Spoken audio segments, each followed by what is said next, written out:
Clouds in the sky, they come and they go. Like the schemes of the wide-eyed wayfaring dreamer.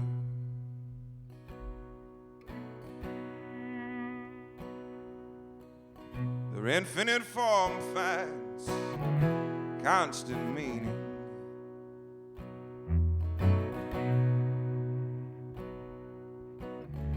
Fluid as the wind that gives them their breath.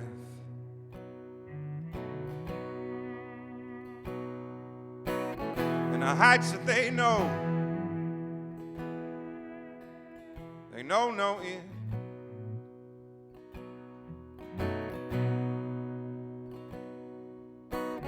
And the colors they show are memories of the sun in a bottle, the moon in your hand, lightning in the bloodstream in a heartbeat.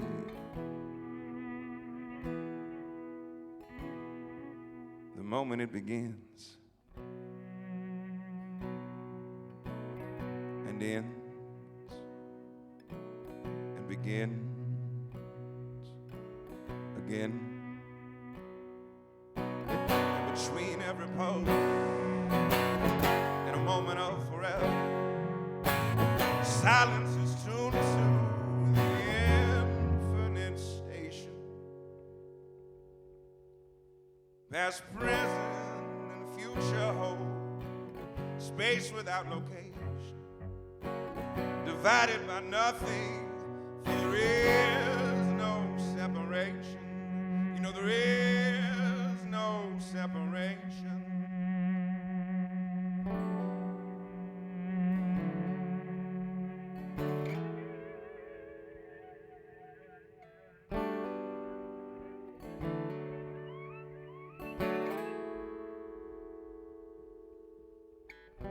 I see myself in you. The joke's been on myself. Everything you do, I have denied my role in it. Why? My audacity to think that I surely didn't have the capacity to be the one in the world.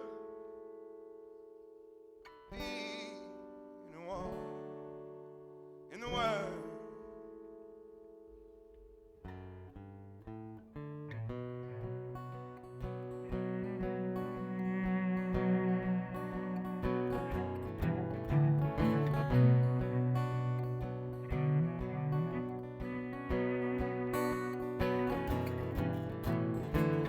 It's awful bad in here, it's awful bad out there, it's awful bad. Is there enough good to go around? You say it's never been this far gone, so I ask of you. What if the worst of the worst can only precursor the best of the best of the best?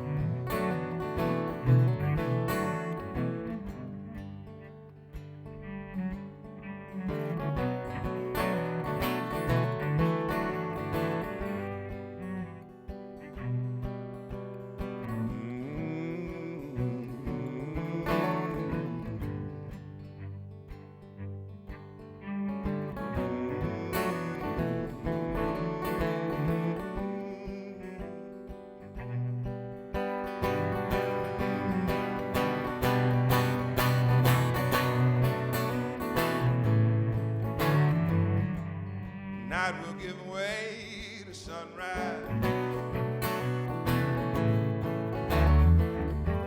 The shadows laid bare by sunshine. Night will give way to sunrise.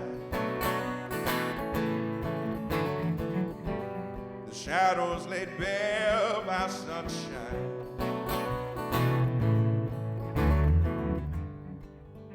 Sunshine. Sunshine. Sunshine.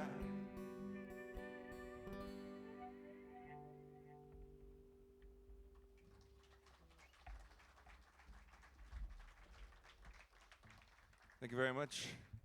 Welcome to the Late Show. This is Mark Williams. You can call him Gumby. That's what everybody else calls him. My name is Kevin Galloway. Very happy to be here. I'm trying not to talk as much as I did last night, but I can't promise anything.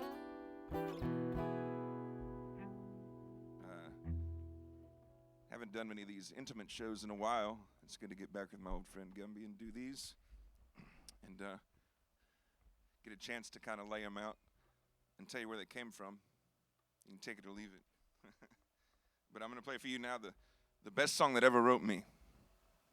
This song was written in a former prisoner transport van in a hotel parking lot in Asheville, North Carolina. It all showed up at once, and it was written in 20 minutes or so. After it was written, I realized it was all these random thoughts put together, and it came out through the filter of what I'd been experiencing the couple of months before it happened. I was on tour with a band, touring across the country in an old prison van that we found a good deal on. It was all metal inside, and they'd taken the cages out, so it looked good. And the plastic seats in the back, we took one out and put a futon down. And we turn it over every 6 months or so and sweep it off. But it kept the smell, kept generating a new smell. But I was sitting on that futon in a hotel parking lot, and something felt like it was going to happen. So I stayed there alone when the band went in to check into a hotel to take a nap. And I grabbed my guitar. I started playing that little simple thing over and over. And it kind of got meditative for me.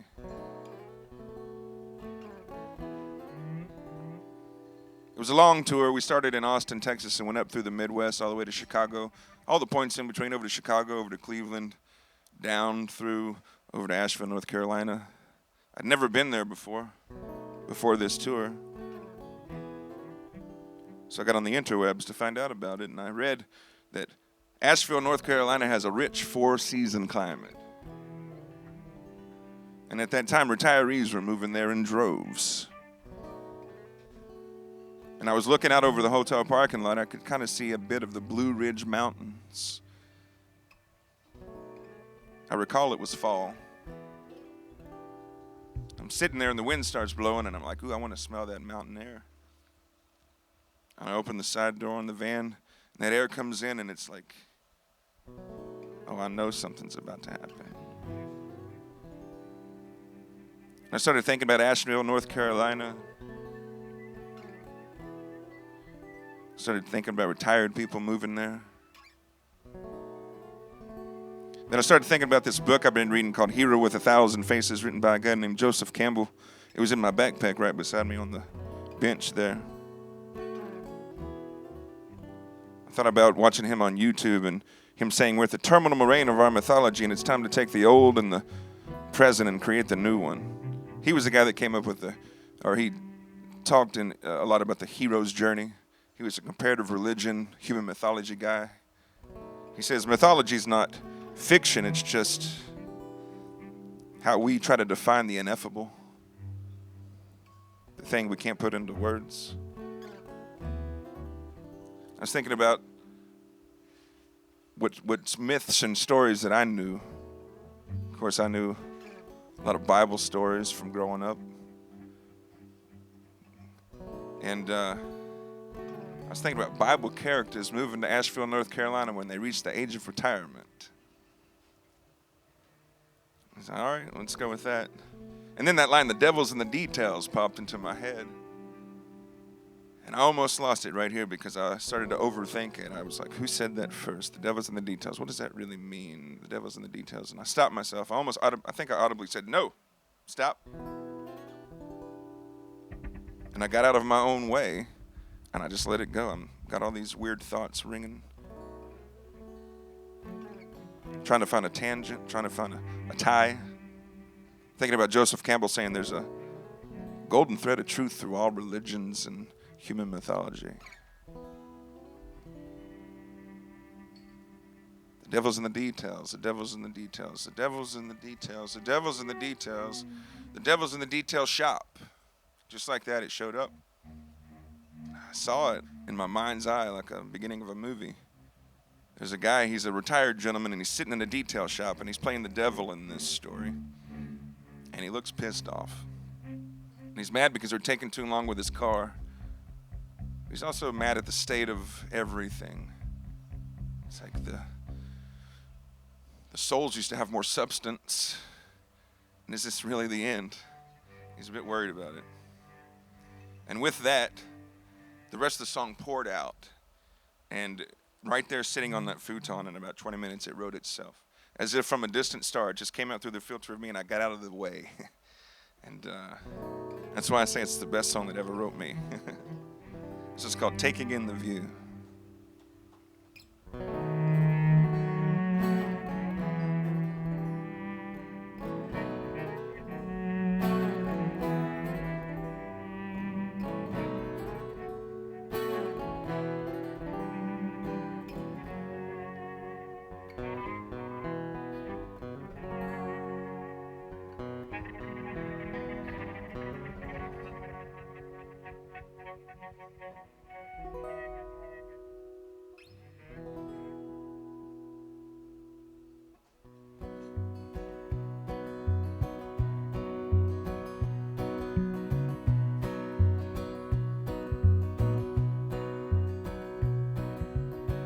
Devil's in detail shop, waiting on his old rag towel, wondering where the hell have all the real souls gone.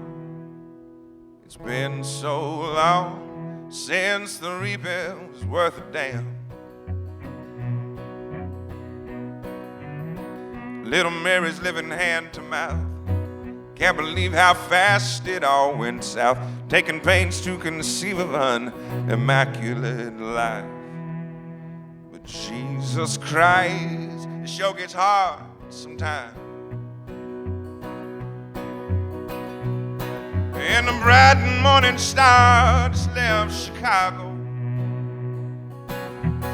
He's headed down to Asheville, Carolina, via Ohio. They got a ridge for a season climbing and a ridge mountains blue. And he's gonna spend his golden years taking in the view.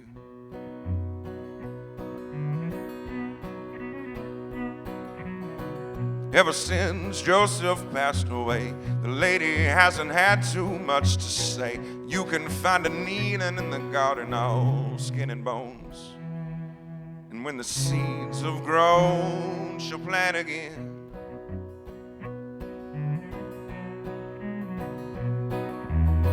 Last time the market fell, Satan had to sell off half of hell. Now it's all suburban sprawl and big box stores. Well, it can't be sure, but this might be the end. And the bright morning star just left Chicago. He's headed down to Asheville, Carolina, via Ohio. He's got a stack of classic vinyl and a turntable to boot. And he's gonna spend his golden years taking in the view.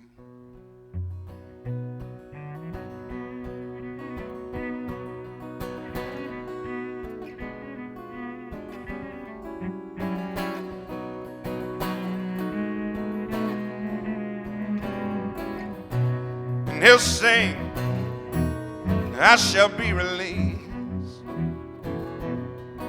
And I got a woman over town who's good to me.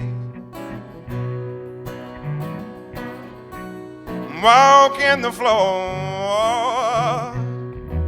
and do looking out my back door. Eleanor Rigby picks up the rice in a church where a wedding has been, and I can hear that train a-coming around the bend. And a bright morning star has left Chicago. He's headed down to Asheville, Carolina, via Ohio. They got a ridge for a season climbing there, and a ridge of mountains blue, and he's gonna spend his golden years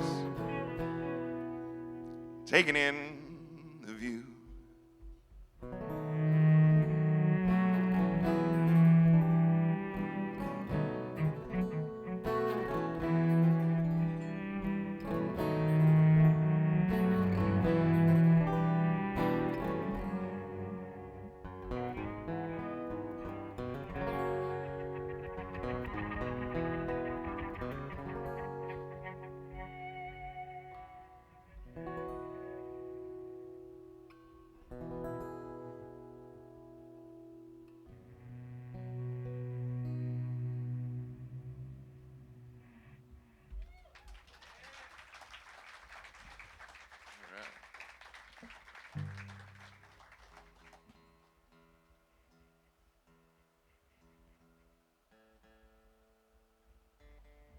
Thank you very much. That felt good, man.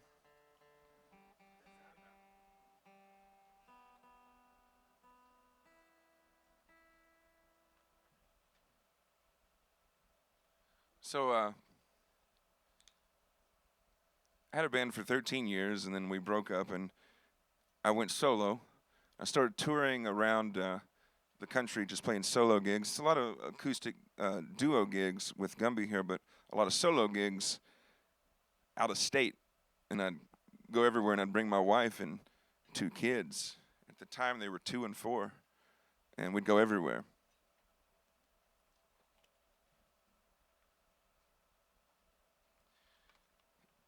I asked my wife if she was crazy enough to do something like that, and she said, yes, I am crazy enough. She used to tour manage a guy named Ray Wiley Hubbard. Before that, she helped run a rodeo company all over the country, so she knew about the road and knew about traveling. Kind of felt natural. But I wrote a song to her, kind of asking her if she would want to do something like that. And I recorded it on a solo album. I think it's on an album called The Change that came out in 2018. I almost didn't record it because I thought it was too simple. I was second-guessing myself. But it's the most popular song on that album now, and it makes sense when I don't second guess myself. Simple can be beautiful if it's in earnest and you say the right thing, straightforward, in my humble opinion. This is called Miles and Miles.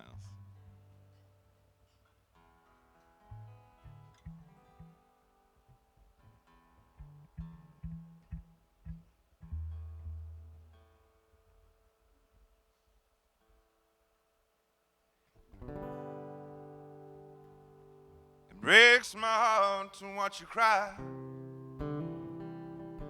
You want so much more than a simple life can provide. We got babies now, gotta get it right.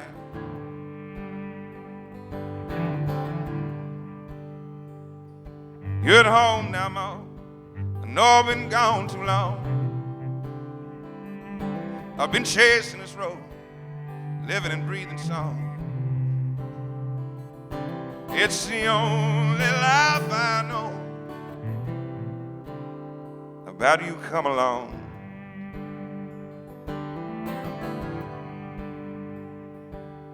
Hey now, love, you wanna go ride for miles?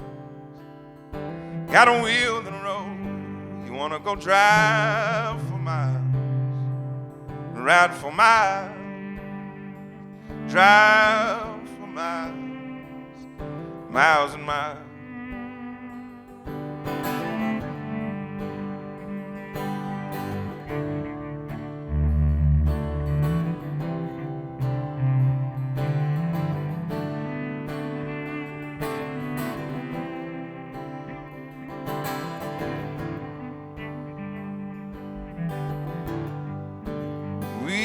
both know the way to the promises we've made. There's no guarantee, but the chance is ours to take. Hand in hand in love, let's face it unafraid.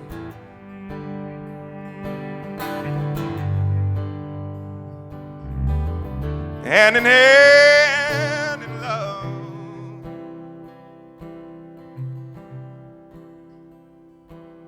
hey now love, you wanna go ride for miles? Got a wheel in the road, you wanna go drive for miles? Ride for miles, drive for miles, miles and miles.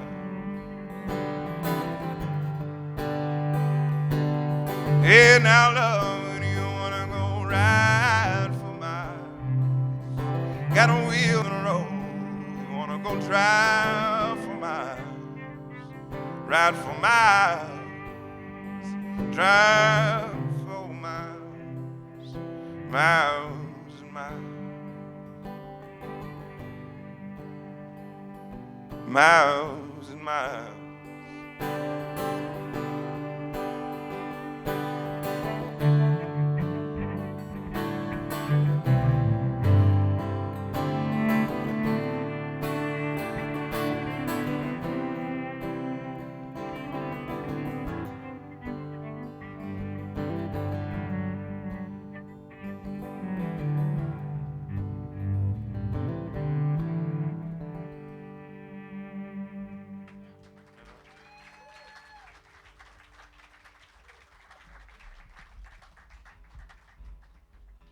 Been at least a year since we played that together, at least.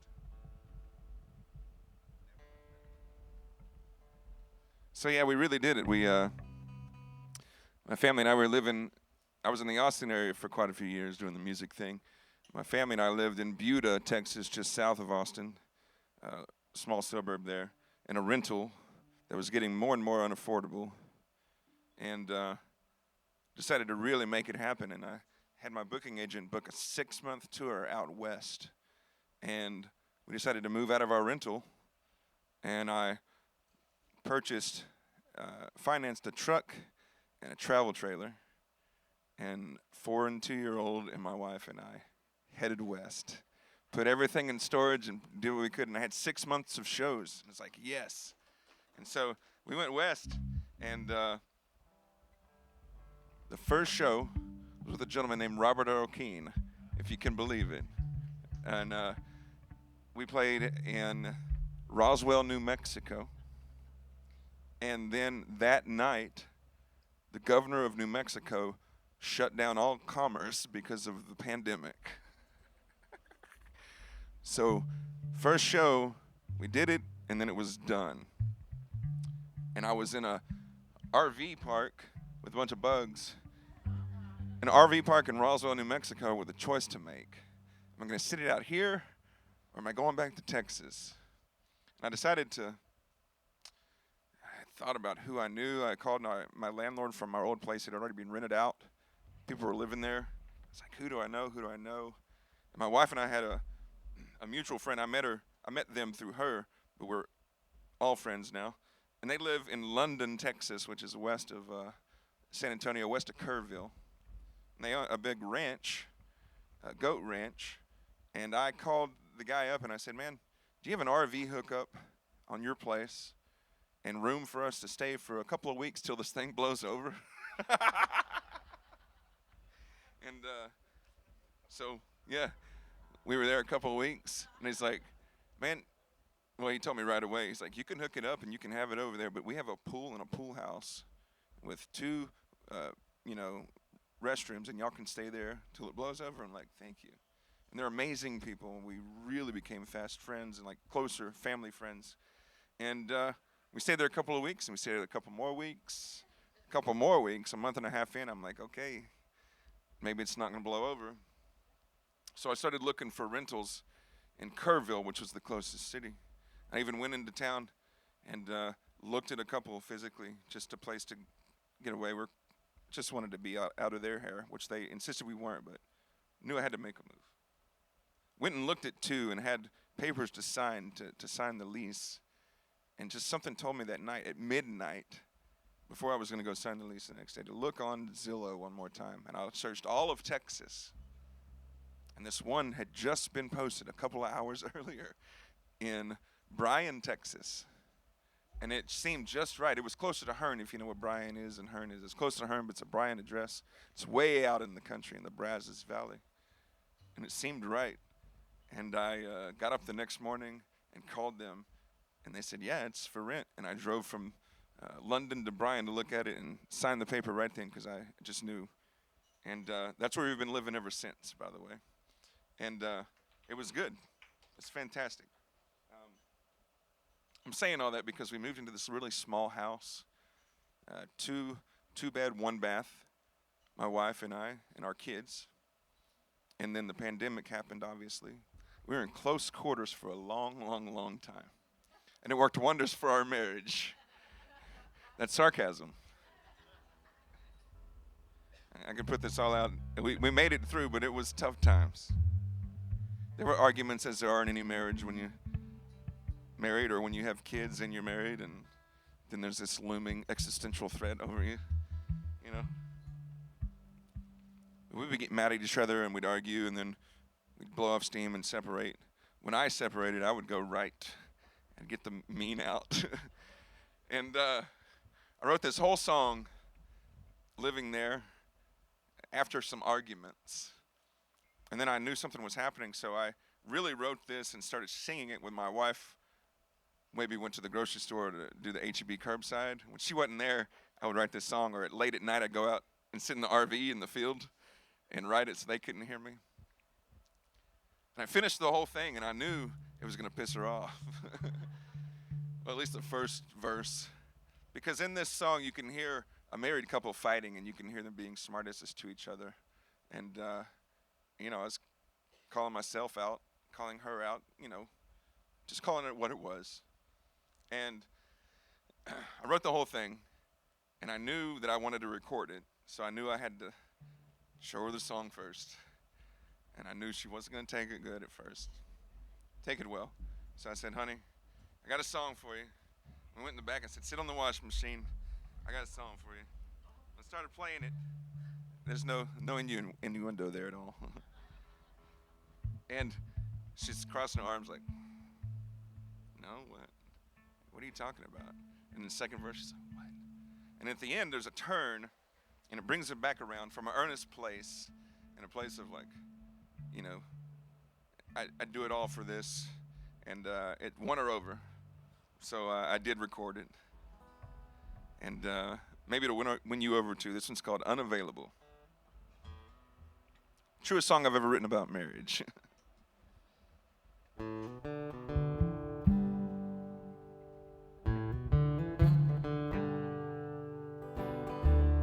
I'm unavailable for Sunday nights scuffle. It's hardly debatable, I'm done with the blues. It don't take much to draw the fire of your ire. I won't say much if it'll steady the mood. We're losing touch and pressing on the embers of desire. I've had enough, I'm not giving up, just need to tend to the wounds. I'm unavailable for Tuesday night's tussle. Don't want to engage with you, I'm skipping the blues. Hey, I'm so sorry for the insipid buffoonery you've had to endure all these years whilst being my wife. Yeah, you're right to point out on my lackluster moments and keeping score. So there's an ever-running tally of pass balls and swinging strikes. I'm unavailable for Friday night fall out. Darling, it's hardly debatable, I'm done with the blues.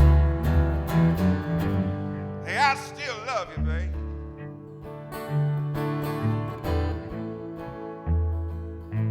Let's call it a truce.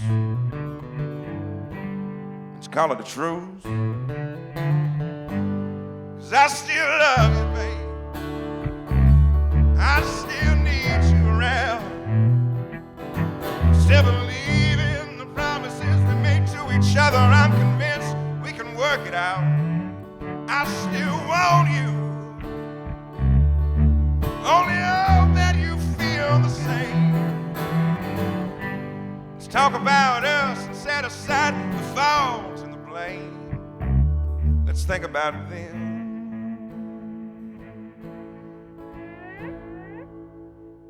And take it day by day.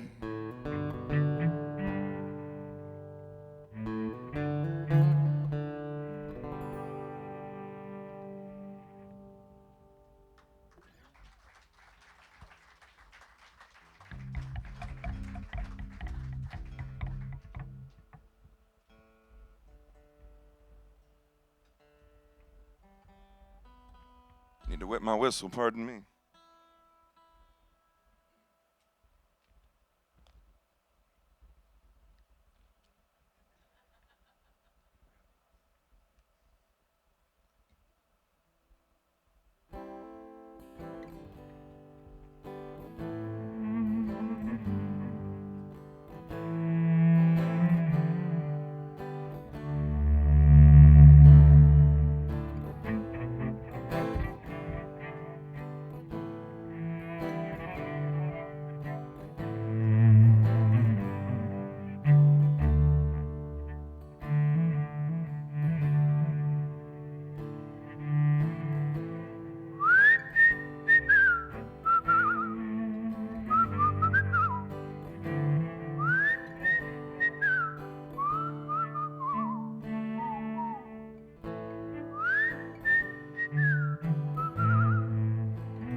This next song is very fictional. It's not my story. It's a love story that goes off the rails and comes back around, and it's sitting on the precipice, you know? And I often say it's not my story now, but it could be my story in the future if I made the wrong decisions right now.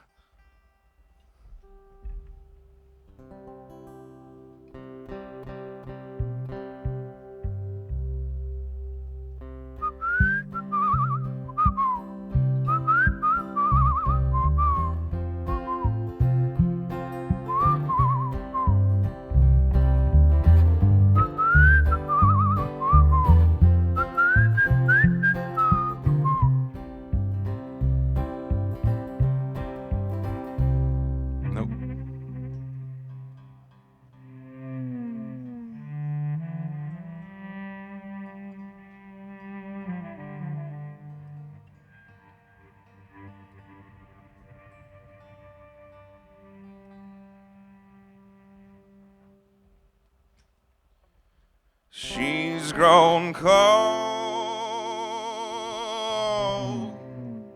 He's been gone too long. And with a heartache and a bag of broken dreams, she's moving on.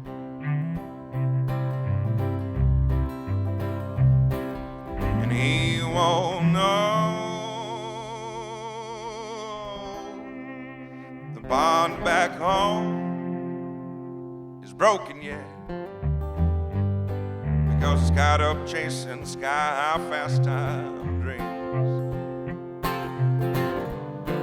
Man, he doesn't even see it coming, and he can't begin to grasp the changing of the season brings. Soon he'll realize what he has lost, and he'll get down from off his cross, and he'll rise up like a man.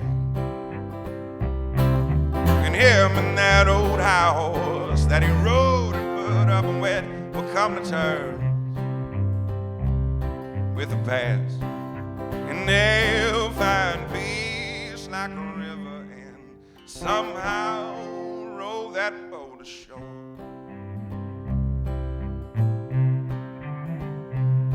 And then a newly faded memory, it will light a fire inside, and he'll wander around about what might have been, and he'll want another try. And so she'll listen time and time again to a message that she got from him, recognize the difference in his tone, and she want to call him back, to fight the urge 1,000 times and just sit there staring at the phone. And when her longing has finally killed her pride, she'll once again rely on the promise of the man he wants to be, and the changing of the season brings.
Cheers to all of you.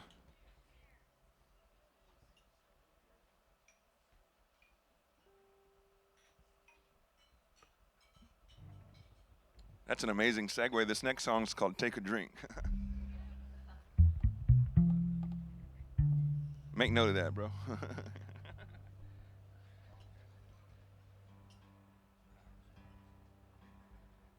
This is the first song I claim to have ever written, so I'm going to take you back a little bit.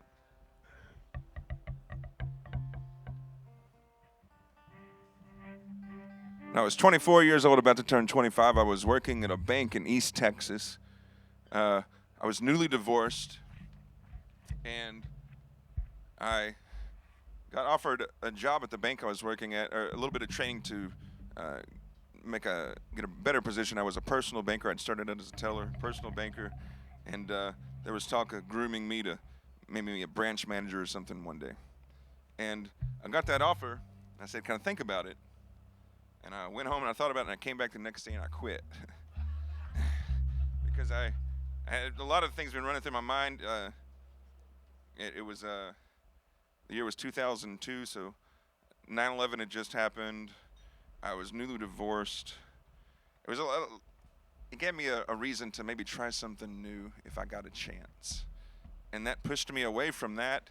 And I moved to Austin, because that's where they were playing music every night. And I moved there to look into pursuing music. I moved there and said, I'm going to give myself 10 years and just delve in. I'd never been in a band before. I'd only played around like campfires. And I'd written a few songs. So I got to Austin, and I moved in with these two young ladies that also lived in the East Texas area that were ready to get out. And I got a job, I think, waiting tables. I got a bunch of different jobs. And my roommates got jobs at Hooters. And I didn't get a lot of songwriting done because I was trying to meet their friends. And, you know, doing that thing. I'm mid-20s. Anyway, I did start going to open mic nights. And I think I had a truck for a little bit, and then it broke down, and I didn't have enough money to get another one. And also I was taking a taxi to work or the bus if I could get over to it. And I remember I was going to the open mic nights because there was this place called Gino's Italian Grill in South Austin where you could sign up. You get there early, and you sign up, and if you make the list, a lot of people got there early. If you made the list, you get a free plate of spaghetti and meatballs. So it was like a hot meal on a Wednesday. It was great. I started doing these open mics, and I realized right away that the songs I was writing were shit. And I knew I needed to make a decision. I need to write better songs and just let go of the ones I had. And so I made that decision after these open mics. So a little bit after this, I'm home on a weekend. I'm not at work, feeling sorry for myself because my two roommates went to work and then they went to a party, and I didn't have a car to get there. And I had a little bit of whiskey in a bottle, just the end of it, and I poured it in a glass. And I grabbed my guitar, and I'm moping around, you know. I started playing simple chords.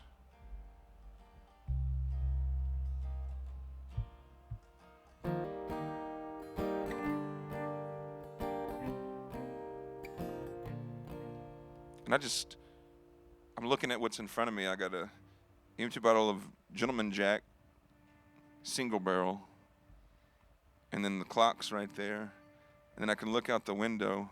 I can see the moon. And so I just write that with these simple chords. And then I'm just so into it that the second verse pops out of the subconscious. It's right there. And the third verse comes a little bit later, a few days later, with some editing and thinking about it. But that was when I had an epiphany. For me, I learned a new way to write a song, was to just go with whatever's there and go with the feeling and get out of your own way. And so with that, I'll play for you the first song I claim to have ever written, because I forgot all the other bad ones.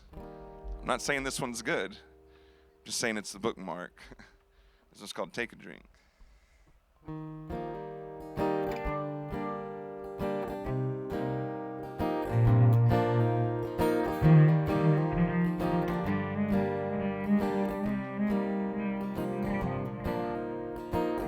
Empty bottle, single barrel, outside, quarter moon.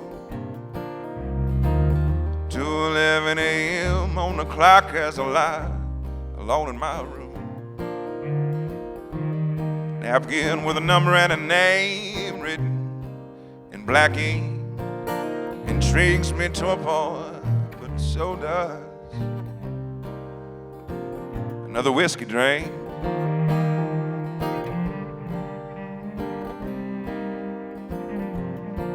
Take a drink.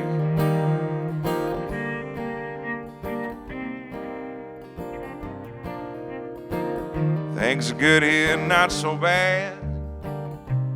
No complaints, except for the monotony of the things that never change. I got a mucky on my back and a fever in my head, and it's like I hit a wall. I've got to take a chance and make a move before my castle falls.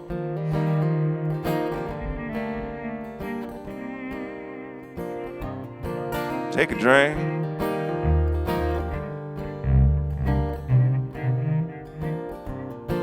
Well, ain't it funny how emptiness can be created by an emptyless life. Walk with troubles and travels and everyday matters and habits that can render you blind. Your philosophy is just an opinion for the masses, and the masses could be wrong.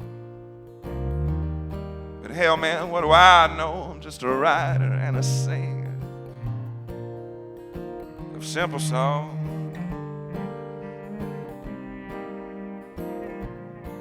Take a drink.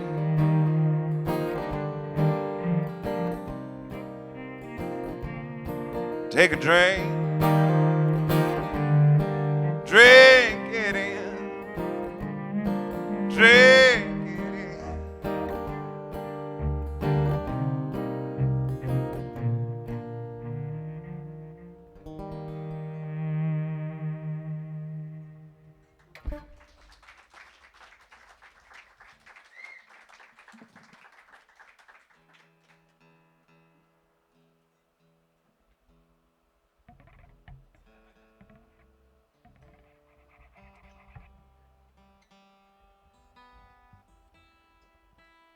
This next song features the Creole cello. I don't know if anybody's ever heard of that. That's how it's listed in the liner notes. Recorded this one on the solo album, and Gumby played the cello part. This is a nonsensical song inspired by folks from Terrebonne Parish, Louisiana. My mom was born in New Orleans, and as a kid grew up in Terrebonne Parish, Louisiana, south of there. I still have family there, and we'd go visit them all the time. So I have an archetype of the people from down there, and I love it. I love them.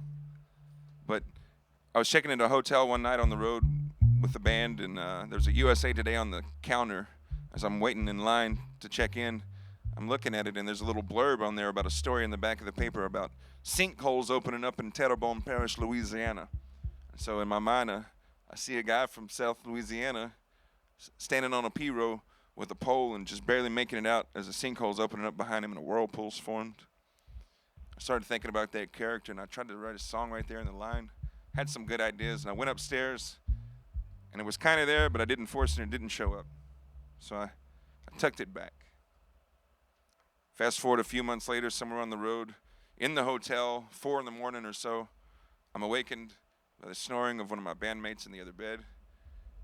And the TV's on. He'd left it on, the remote's on his chest, you know. And it's on the Turner Classic Movie Channel. And there's a movie starting called Louisiana Story. And it's in black and white, probably filmed in the 40s. And it's like, let's just start watching it. And it's down in a bayou, down in a swamp, and it's oil men coming in and trying to put derricks and strike it rich. And it's like the natives, the local people there, like rooting for them and having conversations with them. And I think they hired actors to play the oil men, and hired people that actually lived there at that time and asked them to tell them stories, and they did some weird editing where they're kind of part of it. But really stuck out at 4 in the morning was this old man sitting there, and he's sitting at his dinner table. He takes a big thing of chaw. He said, I'm going to tell you a story about my friend that got his hand bit off by the alligator. And he said he's happy to be alive, so every day he hear him come by on the bayou, and he sings this song, and he busted out into this tune. And it sounded like an old Irish folk tune or something. I was like, oh, man, that'd be good with the Johnny Thibodeau song. I named that character Johnny Thibodeau, by the way, in my mind. That'd be good with the Johnny Thibodeau song. And so I grabbed the guitar right there, and I started messing with it. My man was asleep. He was out. He was snoring still. And I started writing it. I added it to the end of what I had for that song. And I couldn't begin it. I couldn't think of how to start the verse in the very beginning. So instead of seeing Johnny Thibodeau on that P-row in the water, just barely making it out, I saw the aftermath of everything, and he'd lost everything. His, small trailer home over here is turned over, and his truck is in the mud, and it's ruined. It's full of water. And then, like, his everywhere in the mud is his furniture. And I see in my mind's eye a trunk, and it's open, and there's family portraits everywhere and old Polaroids and pictures. And I go in my mind's eye, and I grab some out of the mud, and I wipe them off, and on a photo is a picture of Johnny Thibodeau's bird dogs. And so I said bird dogs and photographs, and that's how I started the song. And the whole thing came together to make for you a song called The Luckiest Creole in Terrebonne Parish.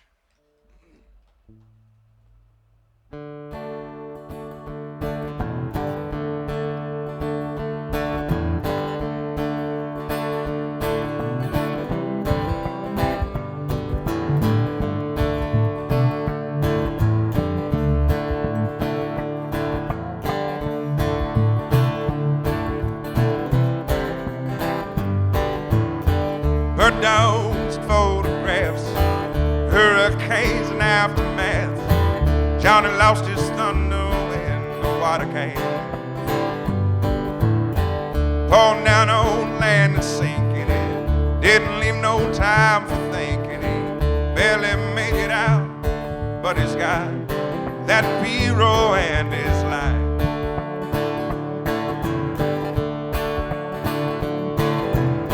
But knuckles wide, his tombstone painted. Push out pole out at sinkhole sinking. Headed swam with second lines and marching sing. He even made the newsprint boats as luckiest Creole and telephone. Tempest took his truck and his trailer home, but he's got that hero and his life. Every day he sings this song.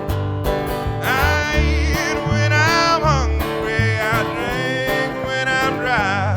If whiskey don't kill me, I live till I die.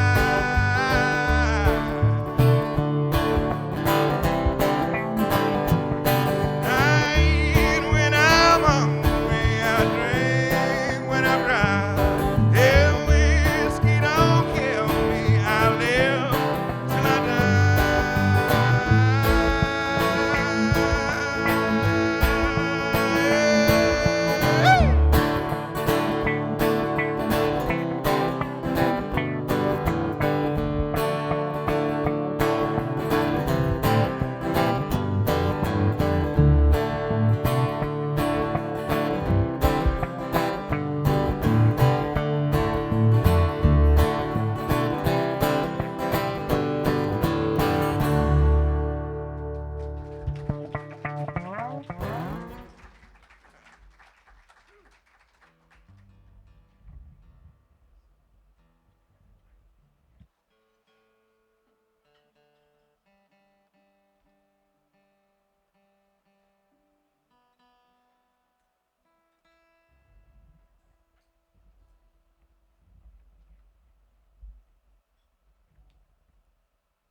forgiving a fool is me. Now I gotta do right by you.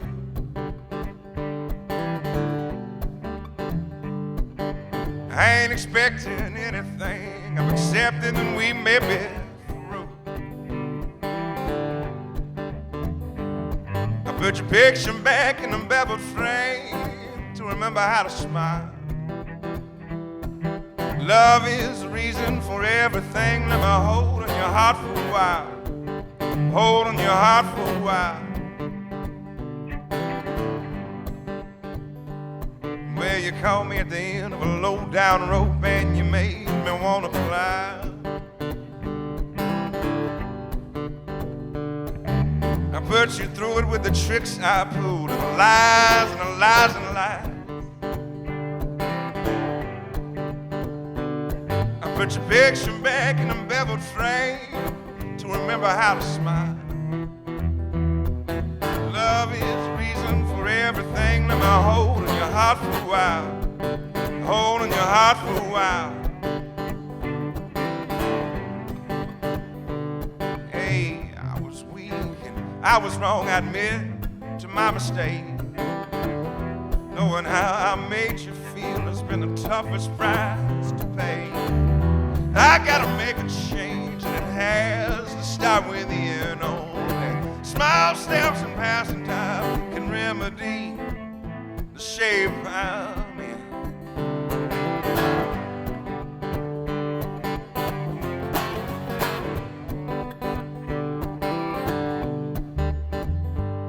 I wanna thank you for your patience and your understanding ways.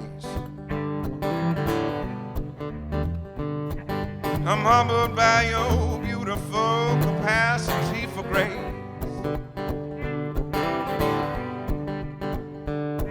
put your picture back in a beveled frame to remember how to smile. Love is the reason for everything. Let me hold in your heart for a while. Hold in your heart for a while. Let me hold in your heart for a while.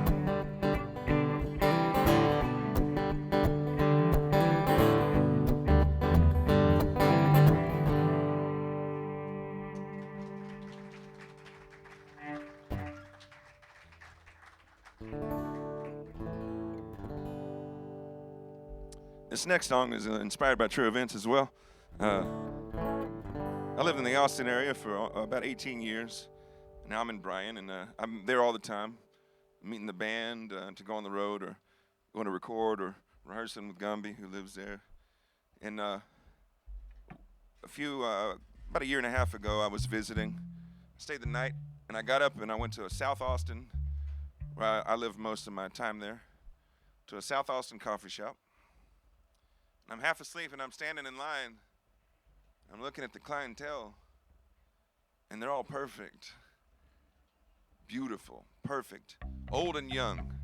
The old had paid to look perfect, and I wasn't judging them. I'm just looking, making an assessment.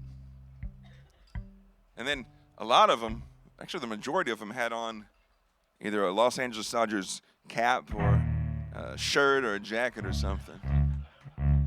I realized, for like the last 5 or 6 years, 150 people a day have been moving to Austin, literally.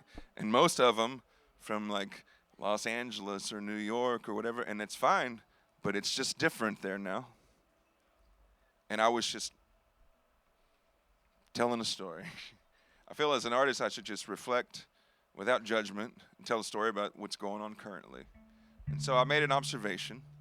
And I wrote a song almost right there in line. Got home later that day and kind of finished it that night. And someone from Los Angeles is called an Angelino. I wrote a song called All the Angelinos. Bit tongue-in-cheek. Hope nobody takes it personal.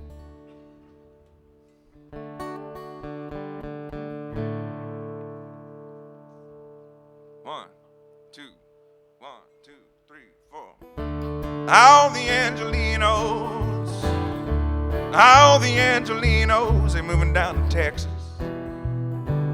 Yeah, they moving down to Texas. All the Angelinos, they moving down to Texas. Yeah, they moving down to Texas. I'm from Texas, and I'm telling you, I ain't never seen the likes of it.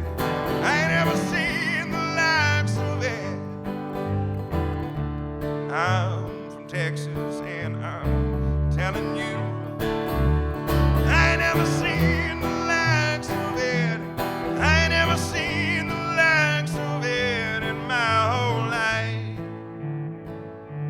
They moving down to Texas with the burden of the tax so lax.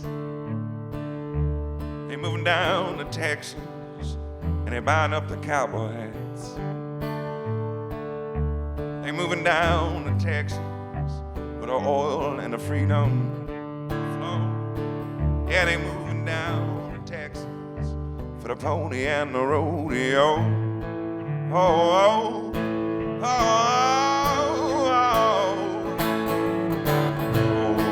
oh, oh, oh.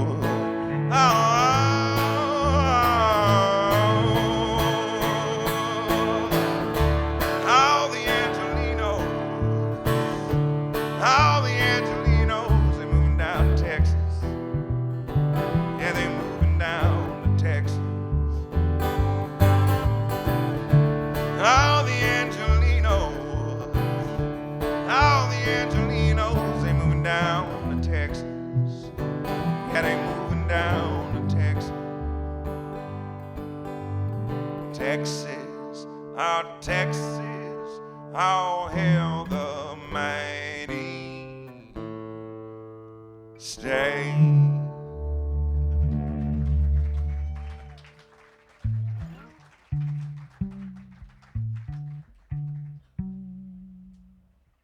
It's on the new Uncle Lucius album that comes out in December.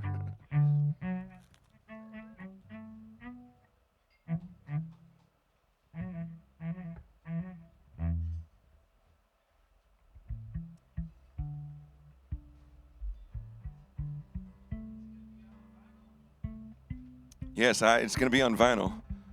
I have touched the vinyl. They're already made, man. It's awesome. Every one of them.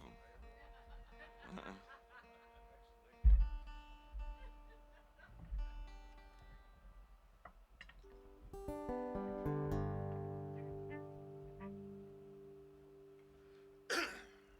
to remember this song.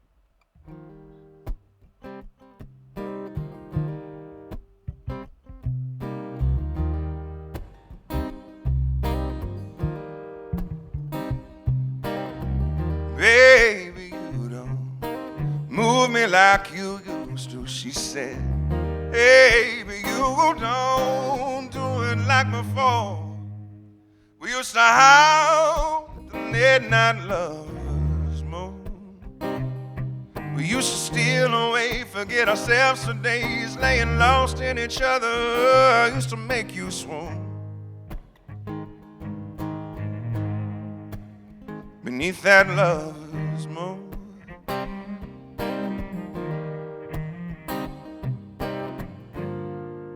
We hardly hold each other anymore. And your contempt in my tracks creates confusion in my mind. Are you angry at me or at yourself for wasted time? Baby, you don't move me like you used to, she said. Baby, you don't do it like before. Baby, you don't move me like you used to. Baby, you don't do it like before. I appreciate the honesty it takes. It don't come easy. It's never easy. Only hope that you can finally face the reasons for your rage. Otherwise, we're only circling back. Same old cycle, same old familiar trap.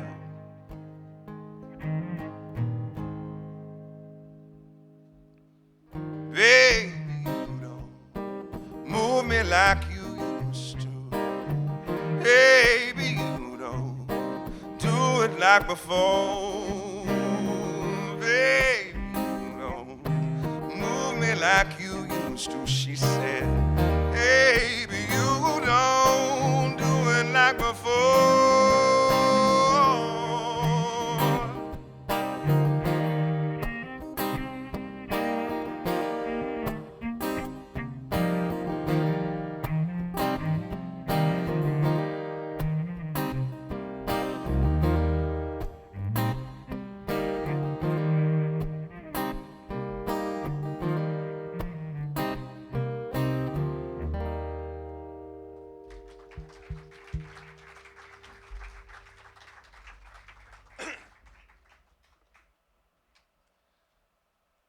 So I do love where I live. There in Bryan, closer to Hearn, out in the country in the Brazos Valley. I'm on the back of this. It's probably about 40 acres. And there's a widow that has a big house there that is my landlord. And then we have a small house kind of behind a bit of a forest behind her house. And there's no neighbors. You can't see anything. There's a bunch of fields and so much wildlife. Big, beautiful field. They keep it mowed. And it's great. It's been the silver lining of, when the shutdown happened and I couldn't work, but it was a silver lining of being there and having a lot of outdoor activity and beautiful nature with my children and my family. I would write songs out there too. Standing out in that field when the moon, especially on the full moon, I'd love to go out in this big field in front of our house. and just walk around because I can see everything, and I'm just got my guitar. It's late at night, everyone's asleep, and I'm trying to find a tune, you know. When we first moved out there, I did a little exploring, and I didn't notice that there were some animals living kind of next to us. There was a big field with a fence line with trees on it, so you really couldn't see into it. And like the first couple of weeks we were there, I'm out under a full moon, walking around, catching a song, just not really looking at where I'm going. And I get close to this other fence line beside our property. And I'm like, from here to the wall beside it, just kind of. And I get it right up beside those trees, and I can't see into the other field. I get real close to them. I hear this crazy sound. And it wasn't a crazy sound in the distance. It was a crazy sound right on the other side of that tree. And I couldn't see. It was something like, run! I was like, what the hell? And I just ran because it was so loud. It was so many decibels. It was percussive, and it was right there. It was a monster going to kill me, you know? And I ran my ass to the house, and I got in, and I locked the door, and I didn't come out until sunrise, right?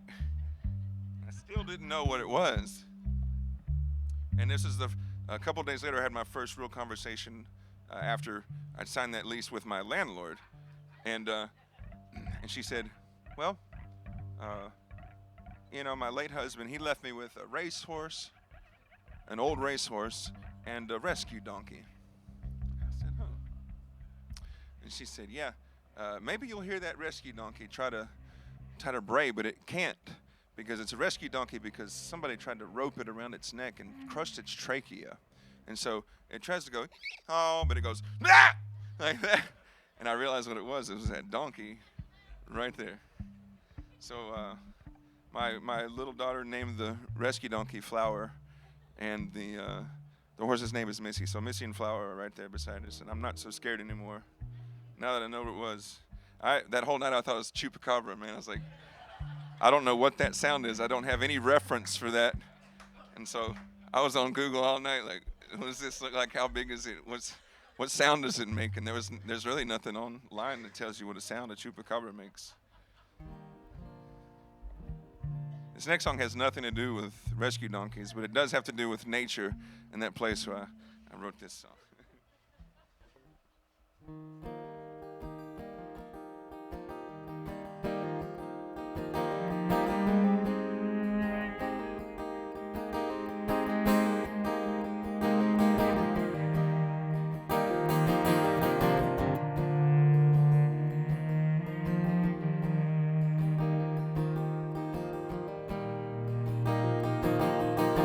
Sun glow for shadows breaking day,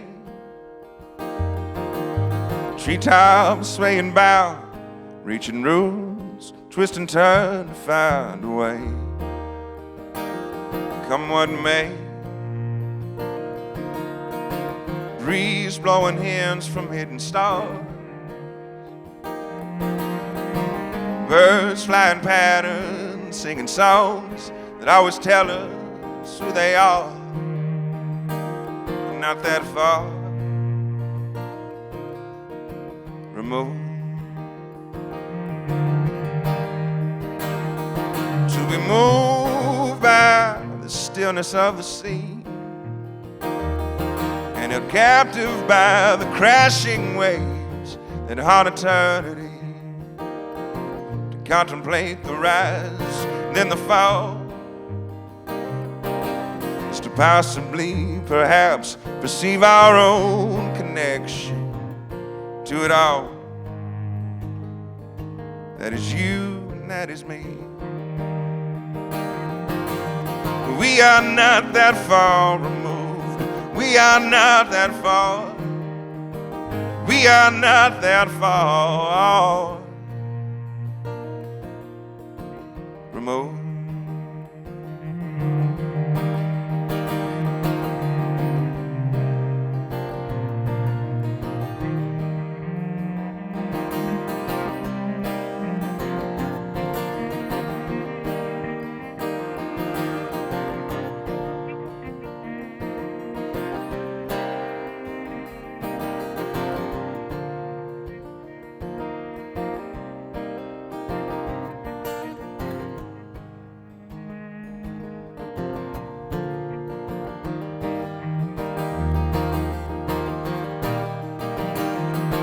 will be moved by the stillness of the sea, and held captive by the crashing waves that haunt eternity, to contemplate the rise and in the fall,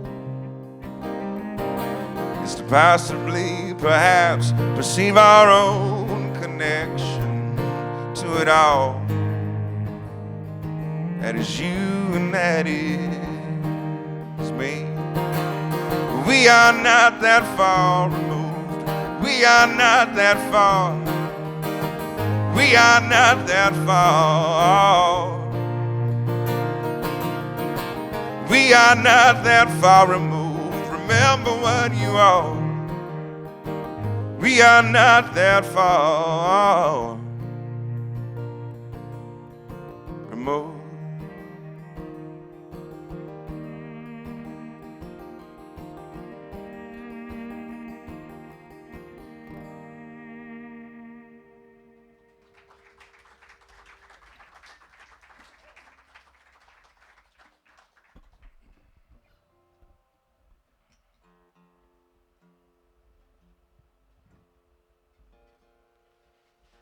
This next song is a co-write. I had one of my best friends in the world.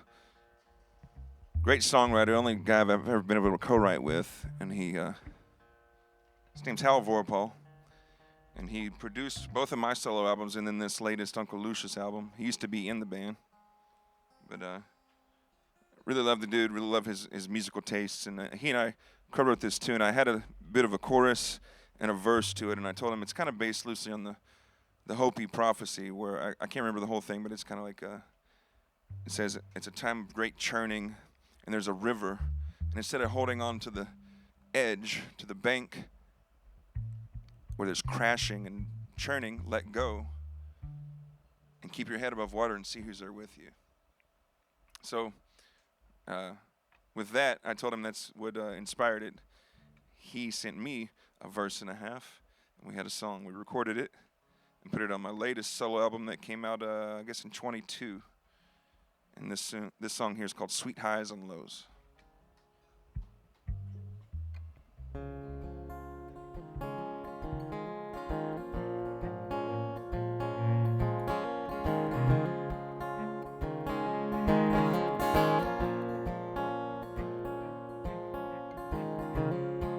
Up ahead, it's like we said, another wave we gotta ride. Keep your head above the water and your hopes held high. We're gonna make it. Yeah, we gotta make it. Does no good to just stay put safely on the shore.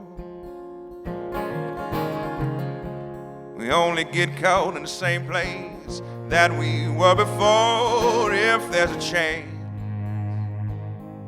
we gotta take it. Sweet highs and lows,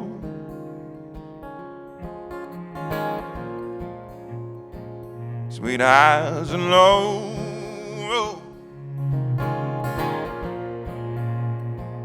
sweet highs and lows. Just let them roll. Just let them roll.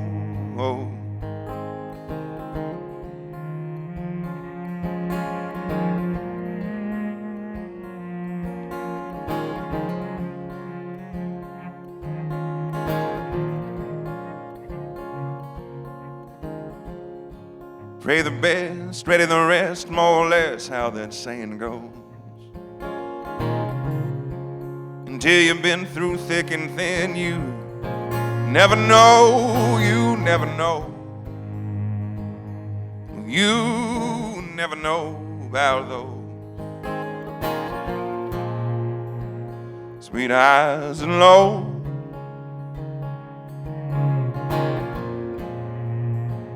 Sweet highs and lows.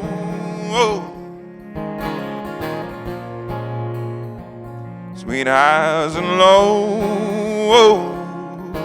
Let them roll. Just let them roll. sweet eyes and low,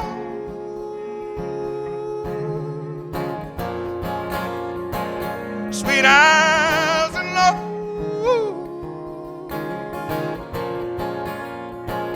sweet eyes and low.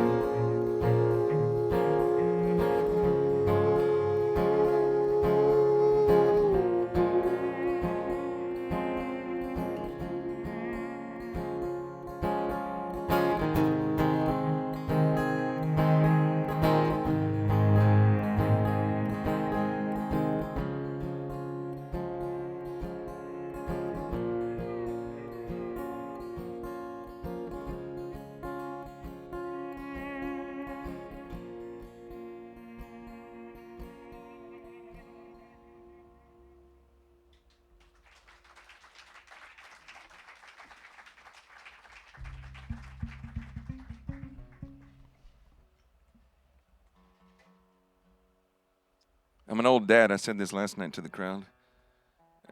There's a new movie I like on Netflix with a comedian Bill Burr. It's called Old Dads. And I'm 46 and I have a 7-year-old and a 5-year-old. I started late. It's probably best I didn't do it in my 20s and 30s. Very happy about it all, you know. And I was in the band Uncle Lucius, really doing the thing when my wife was pregnant with our first. And I knew 9 months in advance when it was going to happen. So I planned and I took some time off around the due date. And I was home and I was there to take her to the hospital, there for the birth. Got back home, did the whole thing. Was deep in it. And the road snuck up on me. I forgot I had to get back out there and go earn a living. And leaving that place after being there for so many weeks with my wife and newborn, it felt like the most unnatural thing in the world. And that was a tough week on the road. From that place of missing my family and missing my newborn son, from that place of longing, I wrote this next song for my son.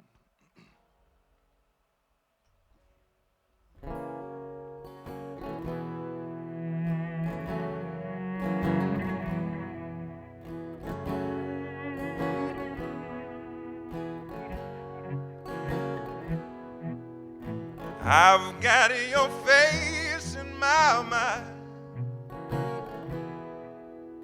My only hope is that you can remember mine. As we roll with the river of time.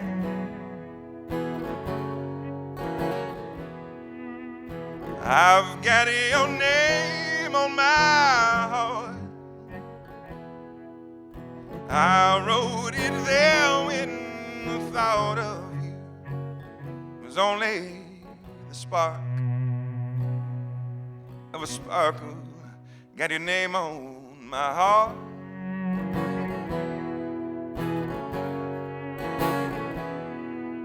And I cannot recall not knowing you.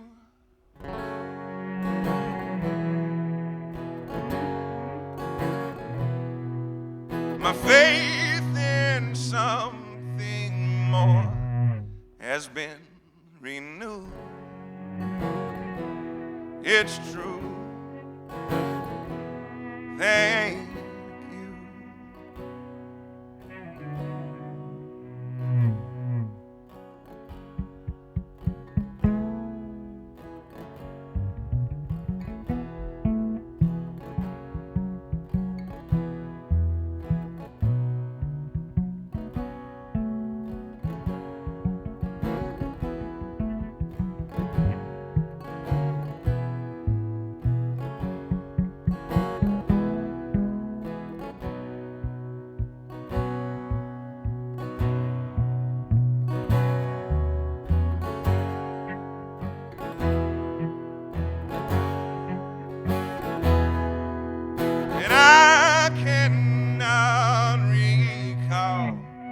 Not knowing you.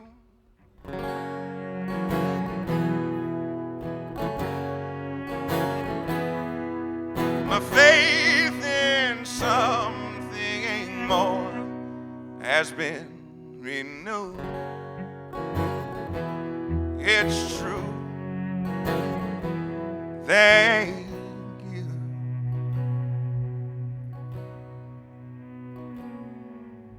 I've got your face in my mind.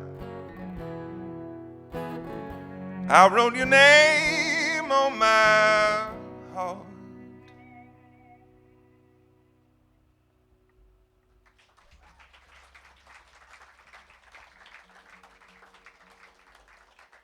Thank you very much. I didn't bring any CDs. I don't have any more vinyl. If you're interested, I do have two solo records on the internet. It's everywhere you can get them. And I'm very thankful that you came out tonight. This is going to be the last tune for you. Thank you so much for coming. If you'd like to stick around, we're going to have a beer, and I'd love to shake your hand and say hello if you so wish. Thanks again to Mark Williams on the cello.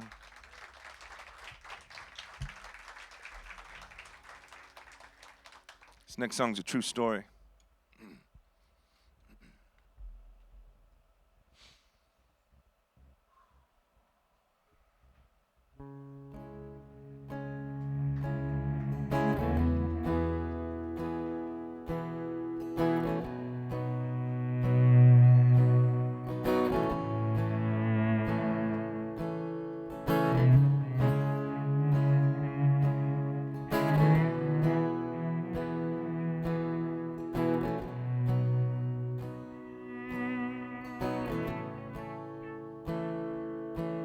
Took my first breath where the muddy Brazos spills into the Gulf of Mexico, where the skyline's colored by chemical plants that put bread on the table of the working man, where the working man does his best to provide safety and shelter for kids and a wife, giving a little of a soul every day, making overtime to keep the wolves away.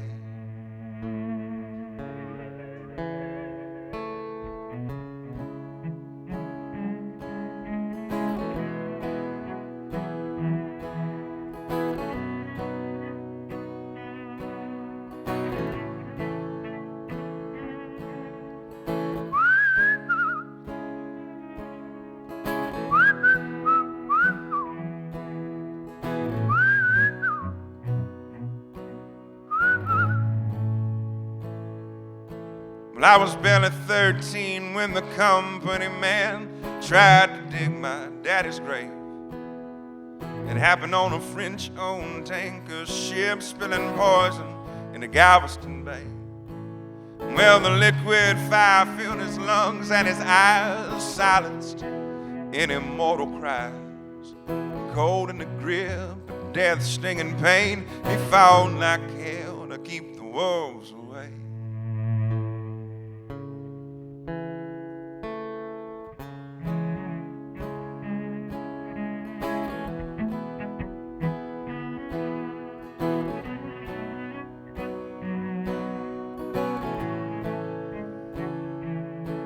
For the next few years, Dad was sick as a dog, but he made a recovery just despite the odds. The settlement came and we moved out of town where the sky isn't heavy with refinery clouds. Yeah, he's still alive, he's doing good, he's in his 60s, but the money's running out and he's pinching for pennies. So I'm going for broke with every song I play, 'cause now it's my turn to keep the wolves away.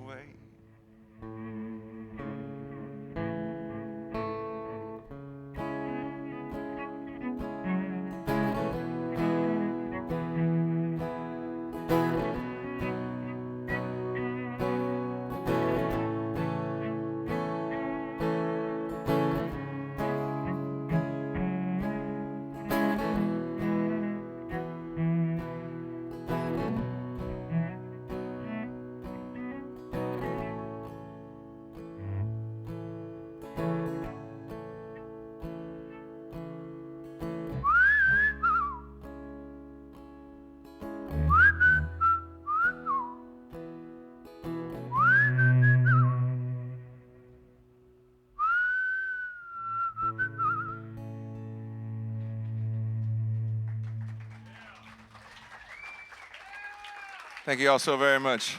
Thank you. They've just turned off the live stream. And then to come back and turn it on and record, I'll do one more song for you. Thank you all so very much.